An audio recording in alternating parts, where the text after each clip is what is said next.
When you see where buyers are trying to come in, this blue triangle and this blue triangle, and it got a little sticky where they almost got through it and then they come back up. But when you see this, you start to think, who's in trouble below or above certain prices? And in this case, longs are going to be in trouble below this seven even area. So then when we kind of fast forward it, you could see sevens holding, holding, holding. And then once they get through it, gone. They don't even look back, right? It doesn't even go and let any of those longs out for the longest time. Look, it's still running away from it. But if you aren't being put in a position to anticipate something, and then when you anticipate it, predict it, and it happens, you don't feel like it's a good guess.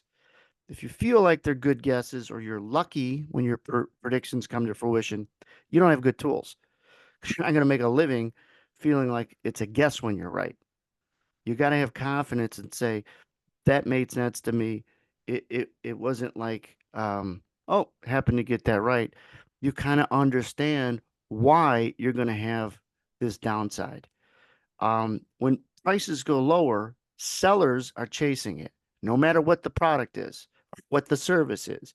You need sellers to chase price, and that's what makes price go lower. Okay. So in this case, what creates selling? Longs do. People who are long, they're sellers to cover that long position. Too many longs, too many sellers. That's one way to create selling.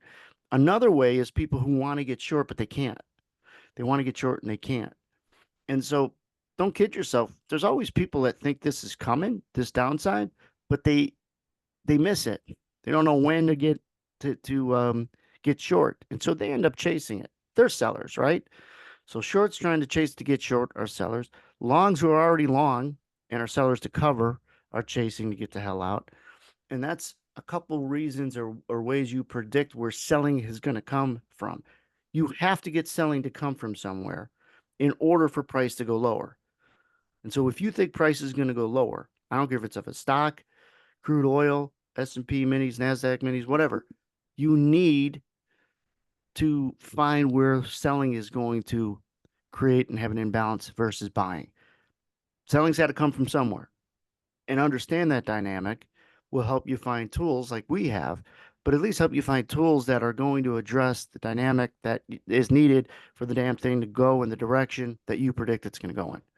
So again, it doesn't feel like a good guess that you predict it was going to rain tomorrow afternoon because you know what to look at and things are lining up.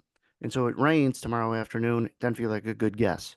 And the further out you're trying to predict the weather, the least and less accurate you're going to be. Same thing with trying to predict where prices are going to go. It's one thing to try to predict the next 5 minutes. It's another thing the next 5 days. All right.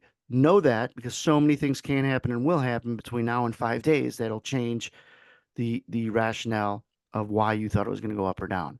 Keep it simple, but I'll also understand that you have to find selling come from somewhere if you think price is going to go lower.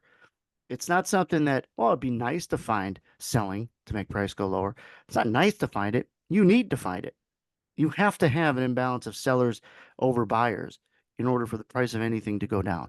Doesn't matter what it is. And the sooner you're able to understand that, the sooner you're able to click and put yourself in a position to make those predictions that are high probable. And also, guess what? If you make a prediction that price is going to go down and you're wrong, that's important too because you could admit that you're wrong sooner rather than later because you are going to be wrong. It's your ability to be good at being wrong that's the difference between those who stay alive and make it in this business and those that just donate and donate and donate. They suck at being wrong. They hold on to losers too long. They add to losers, or they hang on to winners, and nice winners turn into scratches. Why? Not objective. They don't have tools. They never had the understanding of what makes price move in the first place.